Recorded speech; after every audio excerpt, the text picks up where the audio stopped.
Este es un mensaje del pastor John MacArthur, traducido y predicado en español para el mundo de habla hispana.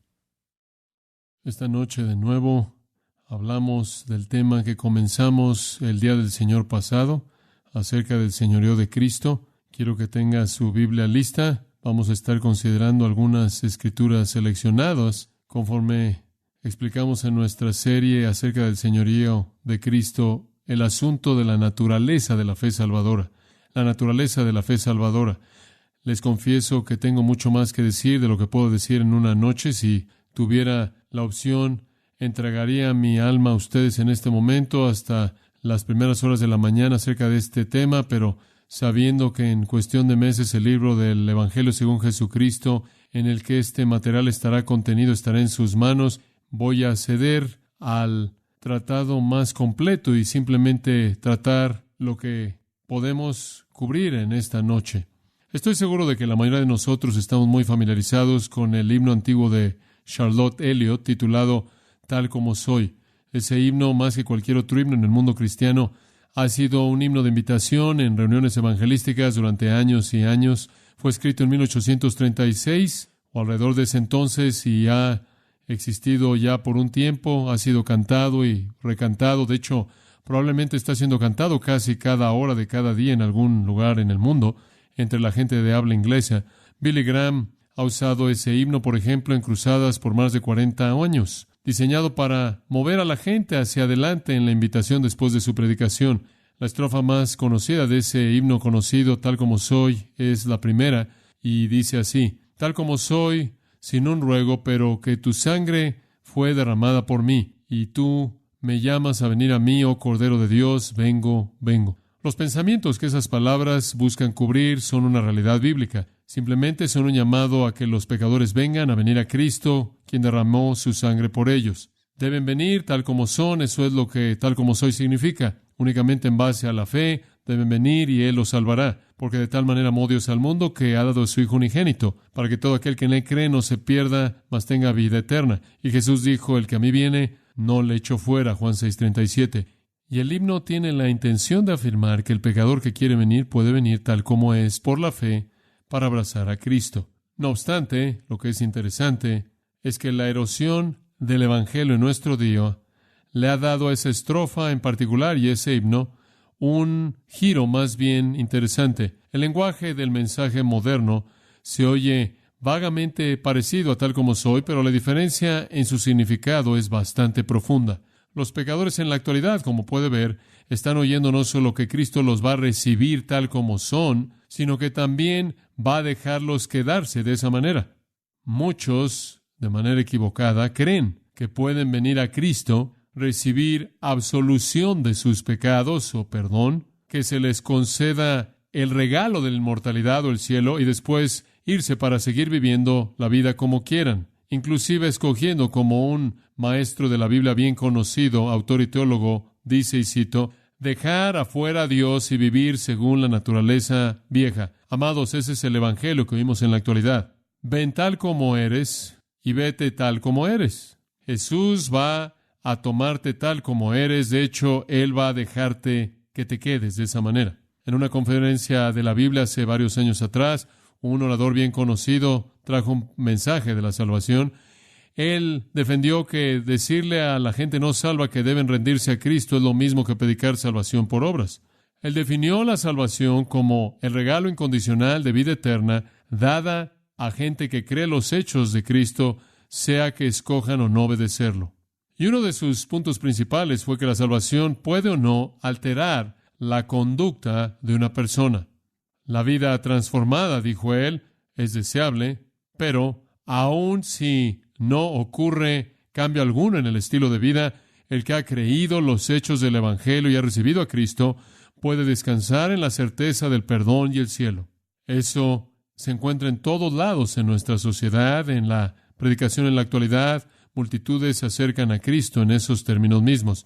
Creen que no hay un precio real que pagar, responden gustosamente cuando se les ofrece el perdón, responden gustosamente cuando se les ofrece el prospecto del cielo, victoria sobre la muerte, no tienen sentido de la severidad, de la culpabilidad que tienen delante de Dios, no tienen deseo de ser liberados, particularmente de la esclavitud al pecado, y ciertamente no tienen un deseo abrumador de obedecer a Cristo.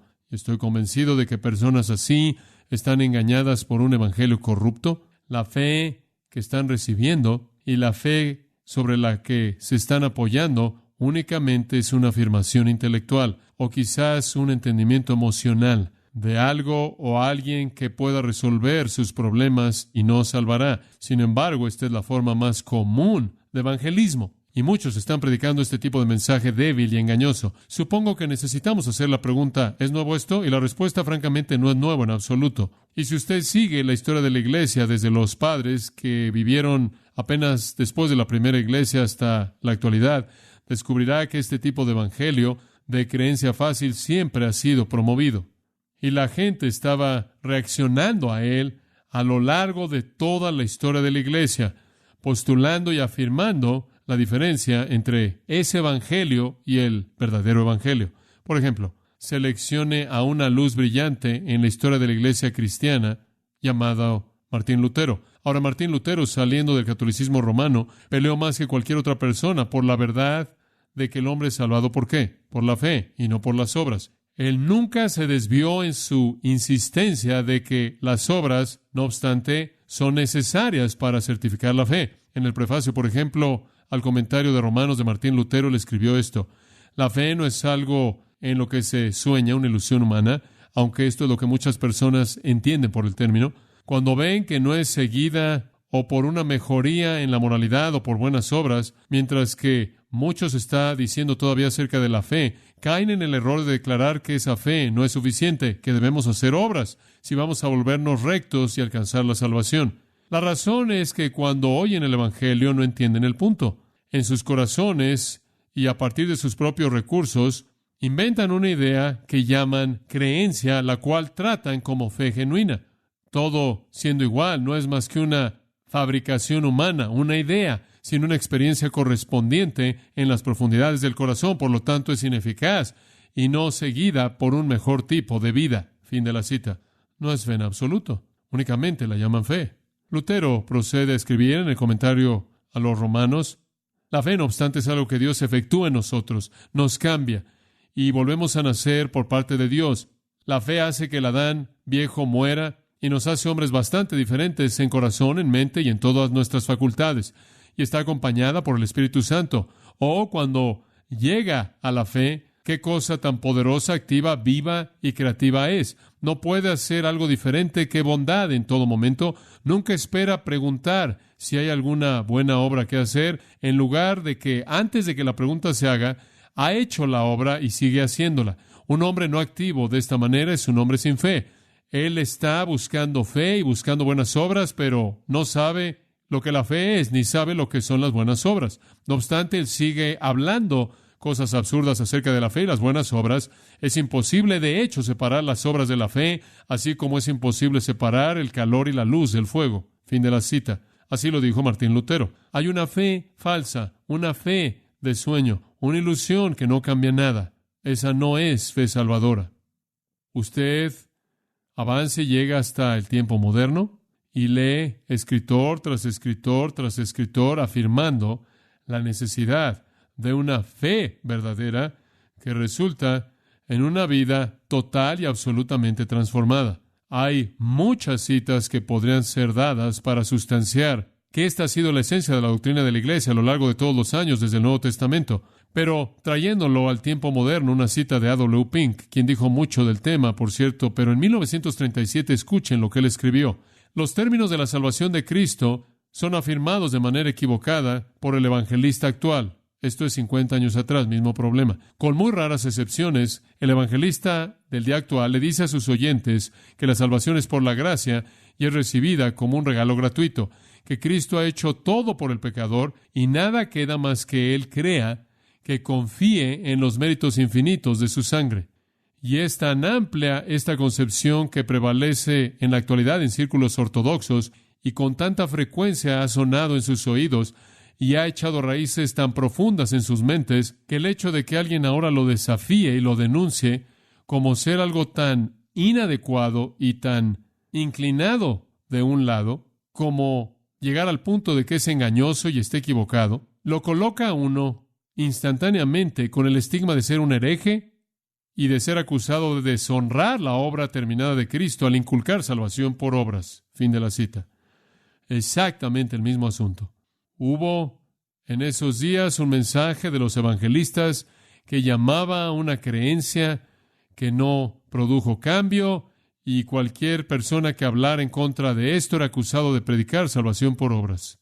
Pink dice, la salvación es por la gracia únicamente. No obstante, la gracia divina no es ejercida a expensas de la santidad porque nunca hace concesiones con el pecado. También es verdad que la salvación es un regalo gratuito, pero una mano vacía debe recibirla y no una mano que todavía se aferra fuertemente al mundo. Algo más que creer es necesario para la salvación. Un corazón que está arraigado en rebelión en contra de Dios no puede creer de manera salvadora. Primero debe ser quebrantado. Y solo aquellos que están ciegos espiritualmente declararían que Cristo salvará a cualquiera que menospreciara su autoridad y rehusara su yugo. Esos predicadores que le dicen a los pecadores que pueden ser salvos sin dejar sus ídolos, sin arrepentirse, sin rendirse al señorío de Cristo, están tan equivocados y son tan peligrosos como otros que insisten que la salvación es por obras y que el cielo debe ser ganado por sus propios esfuerzos. Fin de la cita. Mismo asunto. Usted lo ve en los primeros credos de la iglesia, usted lo ve siendo expresado hasta alguien como W. Griffith Thomas, quien fue uno de los fundadores del seminario de Dallas, clamando por una fe de señorío. Siempre ha sido aquello que fue el corazón del mensaje de la iglesia. ¿Por qué la gente no oyó? ¿Por qué la gente no oyó a los primeros padres que predicaron una fe que producía una vida transformada? ¿Por qué no oyeron a Martín Lutero? ¿Por qué no oyeron a un A.W. Pink o a W. H. Griffith Thomas? ¿Por qué no escuchan en la actualidad? ¿Por qué es que la gente no oye cuando decimos que un evangelio que no afirma arrepentimiento y confesión y sumisión a Cristo como Señor no está completo? Bueno, creo que la respuesta es porque las apelaciones de una creencia fácil obtienen resultados externos. ¿Entendió eso? Creo que obtienen resultados externos. La gente responde.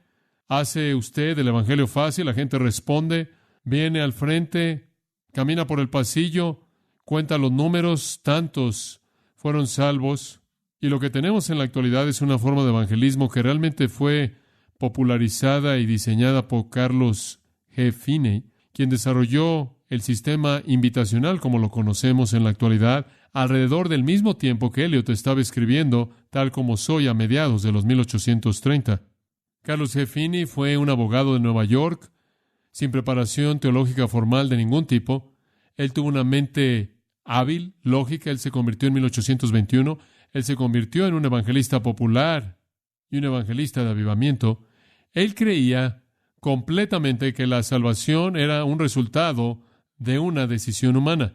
Él creía que el hombre podía tomar esa decisión humana porque no estaba depravado por naturaleza. Él tenía cierta inclinación hacia el pecado, pero no era su constitución, y por lo tanto él tenía la capacidad dentro de sí mismo para escoger lo que era lo correcto. Y entonces Finney determinó que debido a que el hombre podía hacer lo que era lo correcto, debido a que no estaba depravado de manera innata, que lo que tenías que hacer es trabajar en la voluntad del hombre, y si podías activar la voluntad del hombre o motivar la voluntad del hombre, él haría la decisión correcta, y podías usar casi cualquier medio legítimo, incluyendo manipulación y emoción. Él desarrolló lo que llegó a ser conocido como la banca ansiosa y comenzó a llamar a la gente hacia adelante. Esto es totalmente nuevo.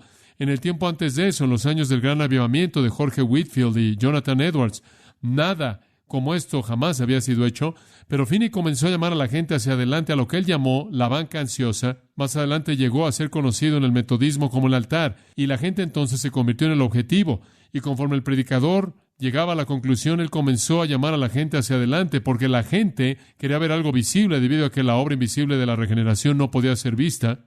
La respuesta a su ministerio y a su capacidad persuasiva y lógica fue grandiosa. La gente vino a la banca ansiosa. Él tuvo éxito a nivel externo al hacer que vinieran ahí. De hecho, él fue tan exitoso que la gente se rehusó a decir algo en contra de él. temiendo que pudieran estar diciendo algo en contra del Espíritu Santo de Dios. Pero conforme usted analizaba tras bambalinas para revisar lo que quedaba después de que Finney hacía su trabajo, sus colaboradores no pudieron reconocer el pequeño número de convertidos que permanecieron fieles. En una carta a Finney fechada el 25 de diciembre de 1834, James Boyle hizo estas preguntas. Veamos los campos en donde tú y otros y yo mismo hemos laborado como ministros de avivamiento, y cuál es ahora su estado moral. ¿Cuál fue su estado 3 meses después de que los dejamos? He visitado y revisitado muchos de estos campos y gemido en espíritu al ver el estado triste, carnal, apático, contencioso en el que las iglesias han caído y cayeron poco después de que los dejamos por primera vez. De hecho, muchos que evaluaron el ministerio de Finney estaban convencidos de que los pecadores fueron despertados emocional, pero no espiritualmente, y ellos se convirtieron en personas endurecidas y escépticas.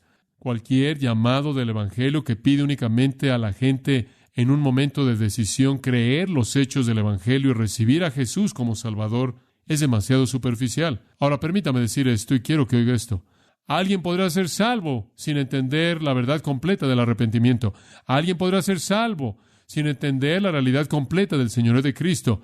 Alguien podrá ser salvo sin entender completamente el llamado a la obediencia, porque nadie les dijo acerca de eso. Pero escuche, nadie quien es salvo dejará de arrepentirse, dejará de someterse o dejará de obedecer. Ese es el asunto.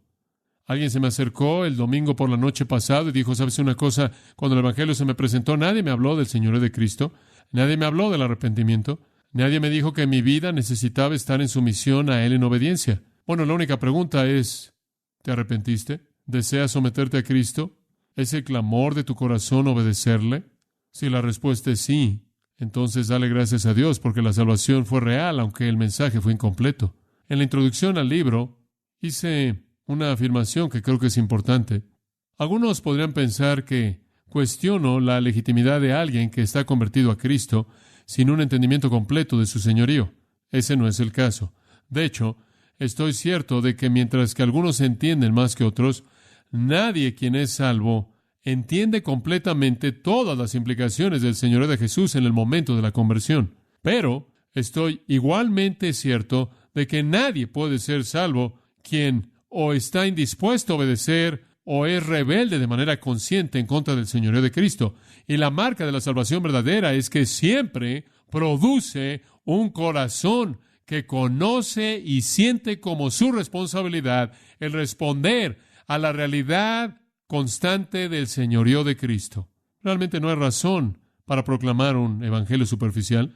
No hay razón para no decirle a la gente acerca del señorío de Cristo. No hay razón para no decirle que se vuelvan de su pecado y se arrepientan. No hay razón para no decirles que sometan sus vidas a Cristo. No hay razón para no decirles que entreguen todo lo que son por todo lo que Él es. Dice usted, bueno, si haces todo eso, quizás no lo aceptarán. Bueno, entonces, si ese es el caso, el Espíritu de Dios no está operando en su corazón. ¿Qué tiene usted si entrega un mensaje incompleto y obtiene una respuesta? Quizás no tenga una conversión verdadera en absoluto. Si la verdad aleja a la gente, entonces dígales la verdad y aléjelos para que ellos y usted estén totalmente persuadidos en su propia mente de que están rechazando, no aceptando una fe falsa y después viviendo bajo una ilusión de que son salvos cuando no lo son. Pasen Lucas al capítulo 14 por un momento, versículo 25. Grandes multitudes le seguían y Él se volvió y les dijo, ahora este es Jesús, dando una invitación de evangelio. Si alguno quiere venir en pos de mí y no aborrece a su padre y madre y esposa y hijos y hermanos y hermanas, sí, y aun su propia vida, no puede ser mi discípulo. Ahora, ¿qué le parece eso como invitación? Digo, si alguien le dijera ahora, me gustaría salir esta tarde, quiero darle el evangelio a todas estas personas en el parque y quiero que les digas esto. Si alguno de ustedes no viene a Cristo y odia a su padre, madre y esposa, hijos y hermanos y hermanas, e inclusive odia su propia vida, no puede ser su discípulo. Usted pensaría que ha perdido su juicio cabal. Dice usted, no puedes ganar a la gente así. Después Él dijo en el versículo 27, y el que no toma su propia cruz y viene en pos de mí no puede ser mi discípulo, en otras palabras, dispuesto a morir. ¿Y quién de vosotros cuando quiere construir una torre no se sienta primero y calcula el costo para ver si tiene lo suficiente para terminarla. De otra manera, cuando haya establecido un cimiento y no lo pueda terminar, todos aquellos que lo vean comienzan a burlarse de él y digan, este hombre comenzó a construir y no pudo terminar. ¿O qué rey, cuando se prepara para encontrarse con otro rey en la batalla, no se sienta primero y cuenta si tiene la suficiente fuerza con 10,000 hombres para encontrar al que viene en contra de él? De otra manera, mientras que el otro está todavía lejos y envía una delegación y pide términos de paz, por tanto, ninguno de vosotros puede ser mi discípulo quien no entrega todas sus posesiones. Hombre, una invitación bastante demandante. Odiar su familia, estar dispuesto a entregar su vida, estar dispuesto a entregar todas sus posesiones. Calcula el costo. Yo creo en la salvación por la fe, puramente por gracia, pero cuando Dios en su gracia está llevando a cabo una salvación verdadera, tiene este tipo de ingredientes. Como puede ver, la salvación genuina demanda fe verdadera. No es suficiente tener una fe de fantasía, fe de sueño. La fe que es una ilusión tiene que ser fe, que es el tipo correcto de fe. Ese es el punto. Sí, Pablo le dijo al carcelero de Filipos, si quieres ser salvo, cree en el Señor Jesucristo y serás salvo. Todo aquel que cree será salvo, pero la pregunta es, ¿qué tipo de fe? ¿De qué tipo de fe estamos hablando? Ahora, en primer lugar, para responder esa pregunta, tenemos que decir que hay una fe que nos salva. Vayamos al Evangelio de Juan, capítulo 2. Podríamos usar muchas ilustraciones, pero quiero que siga de cerca. En Juan 2:23, cuando Jesús estaba en Jerusalén en la Pascua durante la fiesta, muchos creyeron en su nombre. Simplemente observe eso, si es tan amable. Muchos creyeron en su nombre, esto es, en quién era Él. Sin duda alguna, creyendo que Él era el gran profeta, probablemente muchos de ellos creyeron que era el Mesías. Creyeron en su nombre, viendo sus señales que Él estaba haciendo. Pero Jesús, por su parte, no se estaba encomendando a sí mismo a ellos, porque Él conocía a todos los hombres y porque Él no necesitaba que nadie le diera testimonio acerca del hombre, porque Él mismo sabía lo que había en el hombre y Él sabía que su fe no era fe verdadera. Creyeron, pero su creencia no fue adecuada, no fue genuina. No había fe salvadora. Dicho de manera simple, no tenía fe en la fe de ellos. Él no creyó en su creencia, en la de ellos. Ellos creían que Él era el Mesías. Eso no significa que rindieron sus almas a su señorío. Eso no significa que estaban dispuestos a dejar su pecado. Él sabía que su creencia era superficial. Él sabía que no era la obra genuina del Espíritu de Dios. Y si Él habló de sacrificio, y cuando Él habló de arrepentimiento, y cuando Él habló de una cruz, se fueron. Y Jesús no aceptaba la decisión emocional de un momento. Él no aceptaba una fe que nació del egoísmo.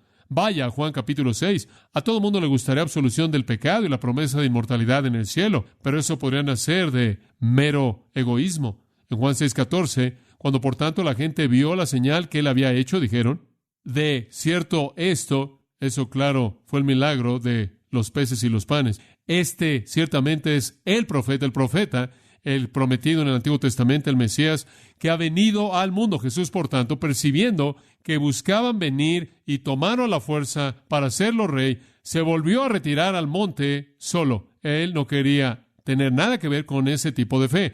Creían que era el Mesías. Querían forzarlo para que se amoldara a los planes de ellos y Él no quería tener nada que ver con eso. En el versículo 66 de ese capítulo, si es tan amable en observar, después de su enseñanza muy fuerte de que tienen que comer mi carne y beber mi sangre, tienen que estar dispuestos a aceptar mi muerte, mi sacrificio y esas cosas que Él llamó en términos de su dedicación, dice que muchos de sus discípulos se retiraron y ya no andaban con Él. Y Él los separó de los verdaderos cuando Él le dijo a los 12, ¿acaso queréis iros también vosotros? Y Simón Pedro le respondió, representando a los creyentes verdaderos, Señor, ¿a quién iremos? Tú tienes palabras de vida eterna y hemos creído y hemos llegado a saber que tú eres el Santo de Dios. Y Jesús dice, sí, excepto por uno de ustedes, quien es un diablo. Entonces, inclusive en medio de aquellos que siguieron a Jesús, hubieron algunos que creyeron momentáneamente y querían hacerlo rey. Hubieron algunos que creyeron por un tiempo, pero cuando se volvió la plática difícil, se fueron. Y hubo un Judas que nunca creyó verdaderamente para la salvación, pero se quedó ahí hasta el final para obtener lo que pudiera sacar de él. Observe Juan 8, versículo 30, y de nuevo Jesús está dialogando con los líderes judíos. El versículo 30 dice, conforme Él habló estas cosas, muchos llegaron a creer en Él. Se oye bien, podría verse como salvación para algunos, nada más que Jesús, por tanto, estaba diciéndole a esos judíos que habían creído en Él, si permaneciereis en mi palabra, entonces verdaderamente sois mis discípulos. bastante directo. Esa pequeña sección de las Escrituras fue la primera gran introducción que jamás tuve a este tema. Usted es un verdadero discípulo cuando usted permanece en su palabra. Observe el capítulo 12 y versículo 42. No obstante, inclusive muchos de los gobernantes creyeron en él, de nuevo creyeron, pero debido a los fariseos no estaban confesando. No lo reconocían públicamente, no fuera que fueran desinagogados, porque amaban la aprobación de los hombres en lugar de la aprobación de Dios. Querían la aprobación de los hombres. Iban a creer hasta cierto punto. Versículo 26, regrese ahí. En cierta manera explica en dónde estaban. Si alguno me sirve, sígame. Si alguno me sirve, sígame. En Juan 15, de nuevo, Jesús señala la rama Judas, el creyente temporal, el discípulo temporal. Permaneced en mí y yo en vosotros, como un pámpano no puede llevar fruto por sí mismo a menos de que permanezca en la vid, tampoco vosotros podéis a menos de que permanezcáis en mí. Yo soy la vid, vosotros sois los pámpanos. El que en mí permanece y yo en él, él da mucho fruto, porque apartados de mí nada podéis hacer. Si alguno no permanece en mí, es desechado como rama, se seca, y los recogen y los avientan al fuego y son quemados. Hay algunos que se quedan por un tiempo y desaparecen. Y después ese pasaje tan importante con relación a este asunto de la fe, Santiago 2, veámoslo brevemente. Santiago 2, versículo 14. ¿Qué aprovechará, hermanos míos? Una afirmación muy importante. ¿De qué aprovechará si un hombre dice que tiene fe, pero no tiene obras? ¿De qué aprovechará? ¿Acaso esa fe que puede salvarlo? ¿Cuál es la respuesta? No puede salvarlo. ¿Puede una fe así salvar? ¿De qué sirve? ¿Puede la fe que no está acompañada por la virtud moral salvar? ¿Puede la fe que no está acompañada por conducta justa salvar? Claro que no. El versículo 19 realmente lo señala. Tú crees que Dios es uno. Bien haces. Los demonios también creen y tiemblan. Esa es una afirmación tremenda. ¿Tú crees que Dios es uno? Bien haces. Los demonios también creen y tiemblan. Están a un nivel más alto que tú. Creen y tiemblan. Tú crees y tú crees que eres salvo. Están adelante de ti. Los demonios tienen toda la teología correcta, pero no se postran ante el señorío de Cristo. No se postran ante la soberanía de Dios. Escogieron la rebelión, odian el bien, se deleitan en la maldad. En un sentido, la fe muerta es inferior a la fe demoníaca, por lo menos tiemblan ellos. Entonces usted puede ver a partir de estos versículos que hay una fe que no salva. Hay una fe que es temporal, parcial, inepta, que es diferente de la fe que salva. Juan 3:16, la palabra ahí, cree. Todo aquel que en él cree no perecerá. La palabra cree ahí es la misma palabra en Juan 2:24, traducida encomendar. Encomendar. Es algo más profundo que tan solo creer hechos. Es encomendar la vida de uno. Volverse del pecado, someterse a Cristo, y el Espíritu de Dios lo lleva a cabo en su totalidad y produce una vida cambiada. Como puede ver, la salvación y la fe salvadora es más que querer perdón, es más que querer el cielo, es estar dispuesto a dejar el pecado y someterse a Cristo. Sin embargo, amados, de manera sorprendente, y digo eso de manera clara, sorprendentemente hay maestros y predicadores bíblicos en círculos evangélicos fundamentales que no permiten conexión alguna necesariamente entre la fe y las obras, y por lo tanto se ven forzados a recibir virtualmente cualquier profesión de fe como genuina, porque no necesariamente hay una correlación entre la fe y las obras. Entonces, si es así, cualquier profesión es válida. Un escritor, Ray Sanford, en el Manual de Evangelismo Personal, dice, la fe muerta puede salvar. La fe muerta puede salvar. ¿Acaso los demonios son salvos? La fe de ellos es una fe mejor que la fe muerta. St. Hodges, escribiendo en su libro El Evangelio bajo sitio, declara que lo que Santiago 2, 14 al 26 quiere decir, no puede estar diciendo que las buenas obras son esencialmente evidencia de fe verdadera. Por favor, ¿cómo puede usted decir eso? Y él trata de hacernos creer que su fe muerta una vez estuvo viva, pero murió.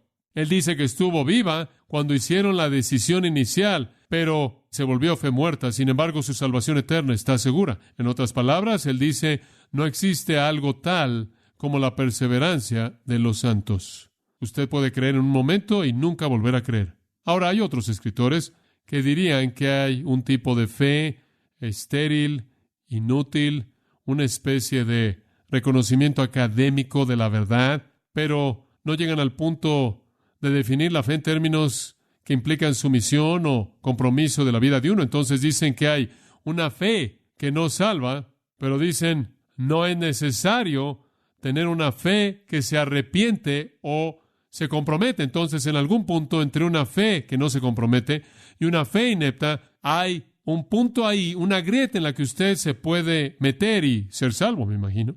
Ningún otro que Carlos Ryrie dice, el mensaje de la fe más compromiso de vida no puede ser el Evangelio. Y Hodges de nuevo dice, la fe salvadora no es nada más que una respuesta a una invitación divina.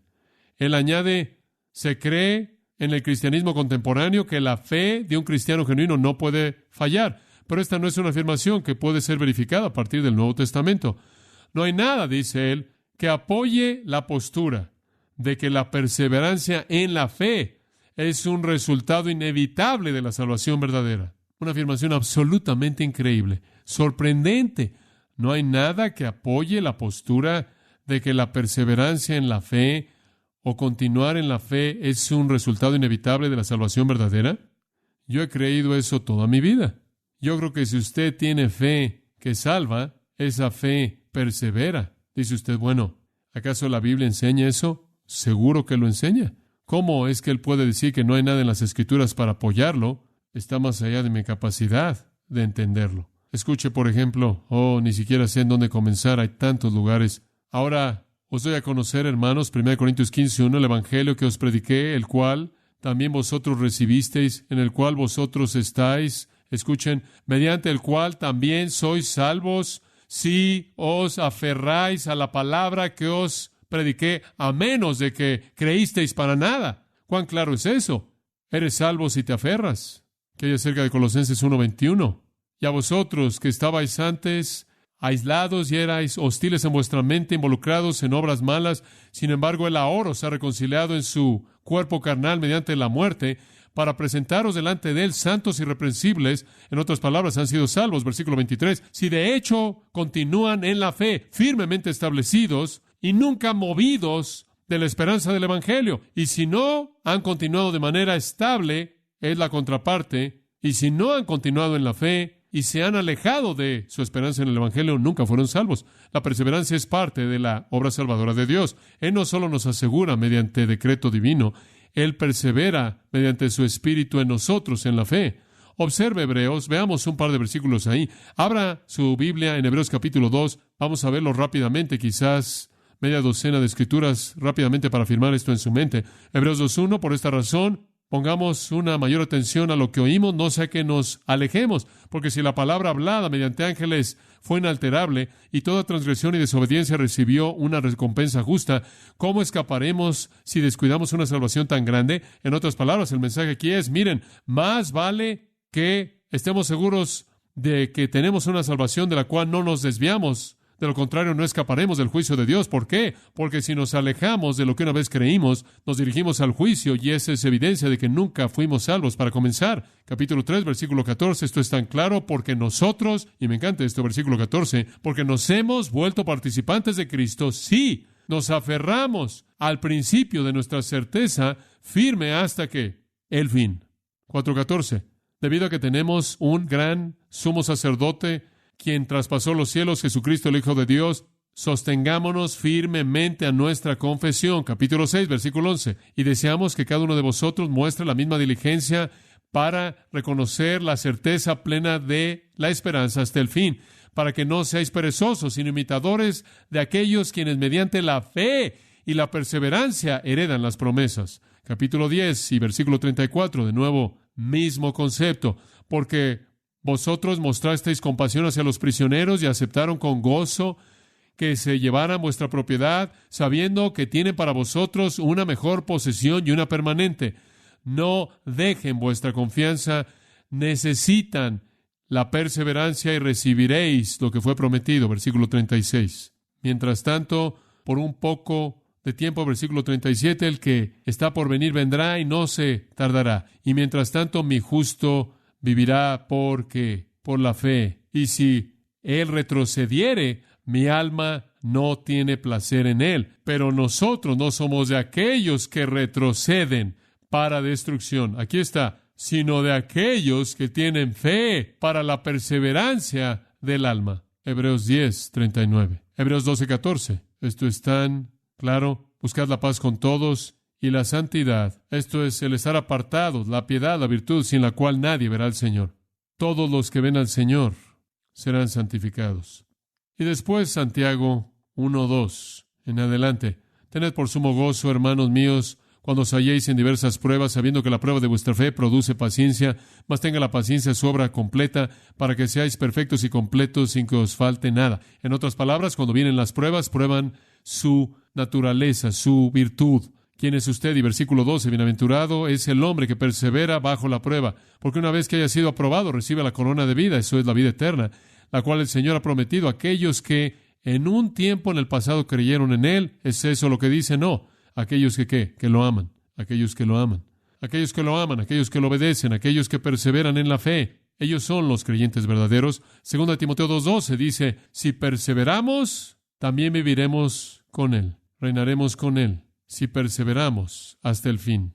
La fidelidad de Dios es una bendición para los creyentes leales perseverantes. Pero observe la segunda mitad del 12. Si lo negamos, Él también nos negará. Como puede ver, si perseveramos, reinaremos. Si lo negamos en cualquier punto, fue una fe falsa, una fe de sueño, una fe falsa. Nunca estuvo ahí para comenzar. Él nos negará. Si fuéramos infieles, Él permanece fiel. ¿Qué significa eso? Bueno, la idea de su fidelidad ahí tiene que ver con juicio. Tiene que ver con juicio. Podemos ser infieles, pero Él será fiel a su promesa de juzgar a los infieles. Eso es lo que eso significa. Si perseveramos, reinaremos. Si negamos, Él nos negará. Podemos ser infieles. Esto es, quizás no guardemos nuestra promesa, pero Él guardará la suya. Y quizás hagamos una promesa con Cristo en algún punto y nunca la guardemos, pero cuando Dios hace una promesa de castigar el pecado, Él la guardará. Él la guardará. Y entonces lo que esos versículos están haciendo es darnos una bendición para el creyente leal, perseverante, y pronunciando una maldición en contra del alma desleal, incrédula. Juan 3 realmente es la fuente quizás de ese pensamiento mismo. El que no cree ya está condenado porque no cree. Amados, es la naturaleza de la fe salvadora que cuando Dios da esa fe, Él sustenta o sostiene esa fe. Y si llega un punto en el que una persona deja de creer, la fe nunca fue la fe que Dios da. Ahora veamos un poco más de cerca esta fe salvadora conforme terminamos. ¿Qué es? ¿Qué es la fe salvadora? Ahora, permítame decirle algo, un pensamiento más en general. Entienda este pensamiento si es tan amable, porque cuando usted le dice a la gente, la fe salvadora involucra arrepentimiento y compromiso con Cristo, van a decir, bueno, estás añadiendo obras. No es nada más que cree, solo cree. Dijo la canción, ¿se acuerda de esa canción? Solo cree, solo cree. Eso es todo lo que es. Y si añades algo, estás añadiendo obras. Pero el hecho es que, lejos de promover la verdad de que las obras humanas no tienen lugar en la salvación, esa creencia moderna, fácil, ha hecho de la fe en sí misma una obra humana en su totalidad. ¿Por qué digo eso? Porque es frágil y temporal. Puede o no perseverar. Y eso no es el caso de aquello que Dios da. ¿Usted ve lo que digo? Entonces, esa es una salvación por obras, que un hombre puede hacer y después no hacer a su propio capricho. Pero si usted cree que la salvación es por la gracia de Dios y que Dios concede esa fe, entonces la fe que Dios concede no es temporal, es perseverante y no está sujeta al capricho de un hombre. No hay más razón para creer que un hombre viviendo la vida cristiana podría cancelar su fe dada por Dios de lo que la hay para decir que un hombre podía haberla generado al principio para ser salvo. Si es de Dios, es divina. Si es de Dios, es perseverante. Y la creencia fácil no salva al evangelio de obras. Se convierte en una salvación por obras, mediante la cual un hombre da y toma su fe a su propia voluntad. Esa no es fe bíblica. Decir que uno puede tenerla en el momento de la salvación como un regalo de Dios, pero puede deshacerse de ella cuando Él quiere, eso no tiene sentido. Eso niega la obra de Dios, niega que Dios es el que da y sustenta la gracia que hace que la fe persevere. Ahora, permítame darle tan solo un par de cosas que tenga en mente. Una definición de la fe salvadora, muy simple. Una, es un regalo de Dios. Es un regalo de Dios. En Efesios 2, como usted lo conoce, 8 y 9, porque por gracia sois salvos por medio de la fe, y esto no de vosotros, pues es don de Dios. Porque por gracia sois salvos por medio de la fe, y esto no de vosotros, pues es don de Dios. No por obras, para que nadie se gloríe. La fe es un regalo de Dios. Ahora, ¿cuál es el regalo de Dios aquí? La dádiva de Dios. Algunos dicen que es fe, otros dicen que no es fe. El erudito griego B.F. Westcott dice que el regalo, la dádiva de Dios, es la energía salvadora de la fe. Otros sienten o creen que no puedes tomar eso en el griego porque lo que usted tiene aquí es un neutro y un femenino. Por ejemplo, porque por gracia sois salvos por medio de la fe. La fe es femenino en género y esto es neutro. Entonces usted no puede usar un pronombre neutro para definir un sustantivo femenino. Entonces algunos se sienten más cómodos diciendo que esto debe incluir el acto entero de la salvación. Muy bien, maravilloso. ¿Sabe usted lo que es parte del acto entero de la salvación? Por gracia sois salvos por medio de la fe. Y esto no de vosotros. Entonces, si usted quiere tomarlo como algo que abarca todo, la gracia, la fe, la salvación, todo, es una dádiva ¿de quién? De Dios. ¿Me siento cómodo con esa postura? Lo incluye todo. De cualquier manera, la fe está incluida. Jesús le dijo a Pedro, versículo 17 de Mateo 16, bienaventurado eres, Simón, hijo de Jonás, porque carne y sangre no te revelaron esto a ti, sino mi Padre que está en los cielos. ¿Qué está diciendo él? Pedro acababa de decir, ¿tú eres el qué? El Cristo. Tú eres el Cristo, el Hijo del Dios viviente. Esa es una confesión. Esa es una confesión salvadora. Y Jesús le dice, tú no recibiste eso de carne y sangre. Mi Padre te dio esa fe. Mi Padre te dio esa revelación. Es el Padre Dios quien capacita a cualquier persona para creer. El hombre encerrado profundamente en la mortandad de su propio pecado no podría generar su propia fe. Juan 6:44, ninguno puede venir a mí, implicando en fe, a menos de que el Padre que me envió lo traiga. Versículo 47, de cierto os digo, que el que cree tiene vida eterna. Esos dos versículos se unen para decir que el Padre le da a usted fe. El Padre lo atrae al producir su fe. Es un regalo de Dios, es un regalo de Dios, no puede ser menos que eso, ya que la naturaleza caída no puede generar fe en Dios. Algunas veces usted oye a gente decir que la fe es algo natural. No lo es. La fe natural no puede salvarlo usted. La fe sobrenatural puede. Viene de Dios. Escucha el versículo 16 de Hechos 3. Pedro predicando. Y en base a la fe en su nombre. Es el nombre de Jesús que ha fortalecido a este hombre que acababa de sanar, a quien vosotros veis y conocéis. Escucha esto. Y la fe que viene mediante él, esto es Jesucristo, le ha dado a él esta salud perfecta. ¿Sabe usted por qué ese hombre fue curado? Porque él creyó. ¿Sabe usted de dónde obtuvo la fe? ¿De quién? De Cristo. Esta fe que viene mediante él. Él, E mayúscula, el Señor Jesucristo. Filipenses 1:29. Porque a vosotros os es concedido, por causa de Cristo, no solo que creáis en él, sino que también padezcáis por él. Escuche eso de nuevo. A vosotros os es concedido que creáis. ¿No es eso maravilloso? Es un regalo de Dios. Usted no lo puede hacer por sí mismo. Es dado soberanamente. Segunda de Pedro 1:1. Simón Pedro, siervo apóstol de Jesucristo, aquellos que han recibido una fe del mismo tipo que la nuestra. Pedro sabía que la fe era un regalo. Aquellos que han recibido fe del mismo tipo que la nuestra. A ellos les está escribiendo. La fe es un regalo de Dios. En segundo lugar, es permanente. Es permanente. Como un regalo divino, ni es temporal ni impotente. Es permanente. Es permanente. No es algo que Dios da y lo quita. No es algo que el hombre produce y después lo pierde. ¿Por qué? Romanos 1:17. El justo vivirá por ¿qué? Fe. Él continúa viviendo por fe. Dios continúa concediendo esa fe perseverante. La fe verdadera no puede morir. Es un regalo de Dios. Es permanente. Gálatas 3:11 dice lo mismo. El justo por su fe vivirá.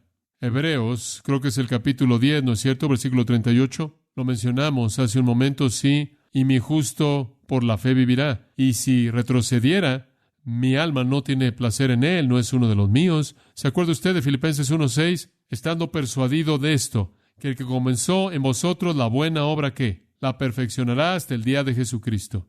En tercer lugar, la fe salvadora es obediente. Es obediente. La fe que Dios da produce obediencia. Como puede ver, la fe que Dios da incluye tanto la voluntad como la capacidad para conformarse a su palabra. Es correcto. Porque es Dios, Filipenses 2:13, que produce en vosotros así el querer como el hacer por su buena voluntad. ¿No es eso maravilloso? Cuando Dios lo salva a usted, Él le da a usted una fe que Él capacita, que tiene la capacidad y la voluntad de obedecer. Maravilloso.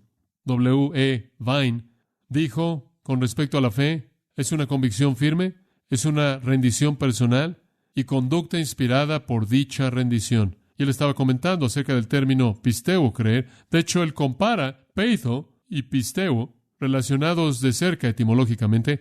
La diferencia en el significado es que el anterior implica lo que el último produce, obediencia y fe. Él dice, cuando un hombre obedece a Dios, él da la única evidencia posible de que en su corazón él cree en Dios. ¿Escuchó eso? Cuando un hombre obedece a Dios, él da la única evidencia posible de que en su corazón él cree en Dios. Digo, ¿de qué sirve que usted se ponga de pie ahí y diga, creo en Dios, creo en Dios, creo en Dios, simplemente no me importa lo que dice?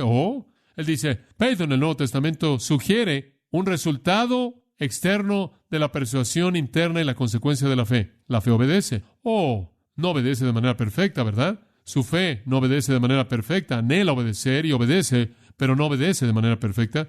Romanos 7, Pablo dice, no hago lo que quiero hacer y hago lo que no quiero hacer y peleo la batalla de mi carne.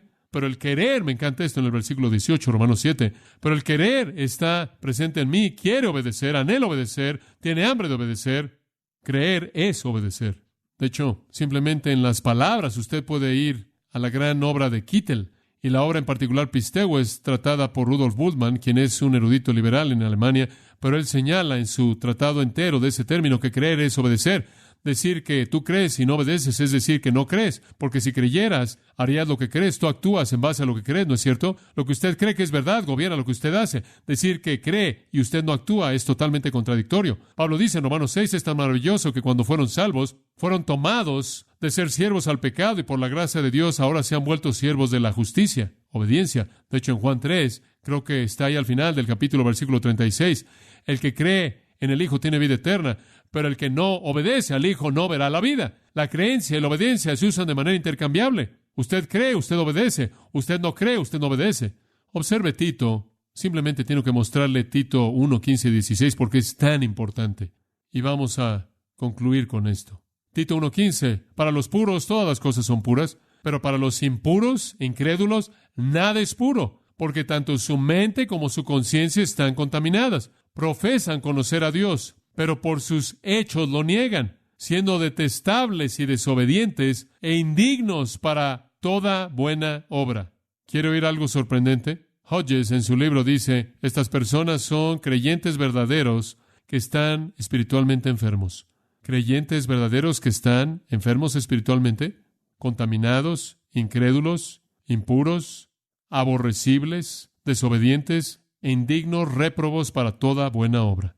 No, Pablo está diciendo, miren, la gente que profesa conocer a Dios y hace la afirmación, pero lo niega por lo que hace, son detestables, desobedientes e indignos porque están perdidos. Son incrédulos. Su mente, su conciencia está contaminada. La desobediencia prueba la incredulidad. La obediencia prueba la fe.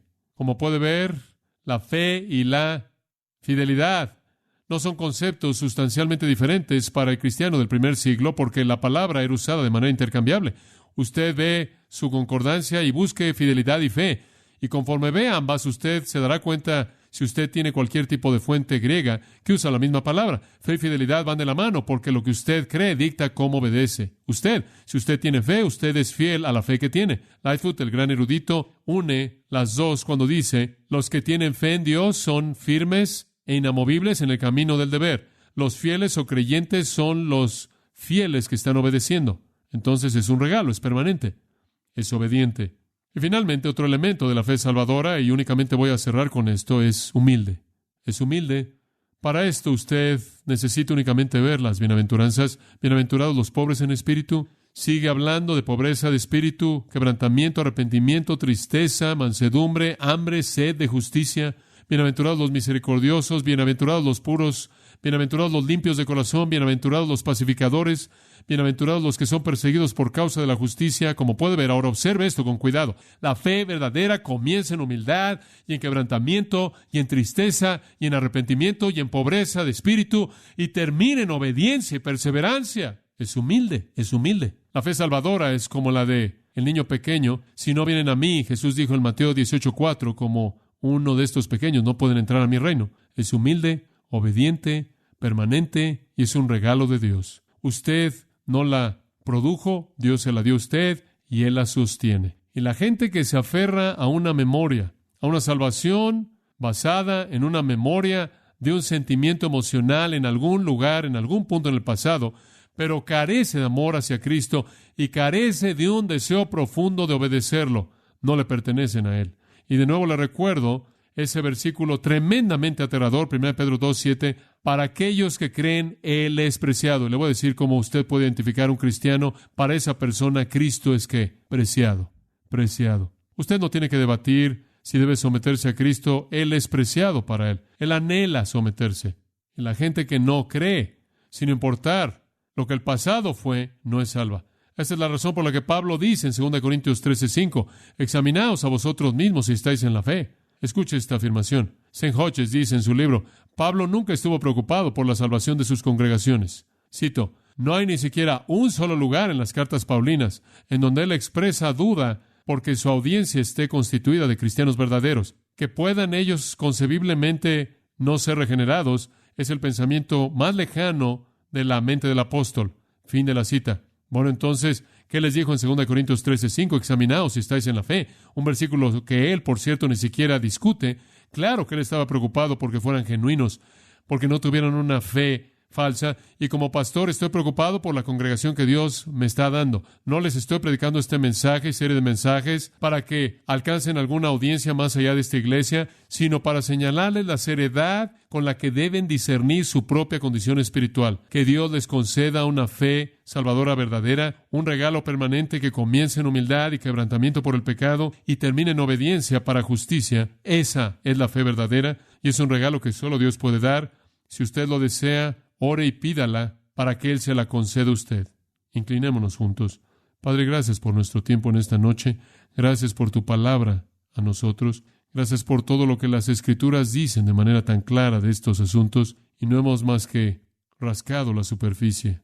Haznos fieles, Señor, para ser fieles a esa fe verdadera, para expresar el Evangelio Salvador de Cristo de una manera que te agrada a ti, para que hombres y mujeres no estén engañados, sino que sean salvos.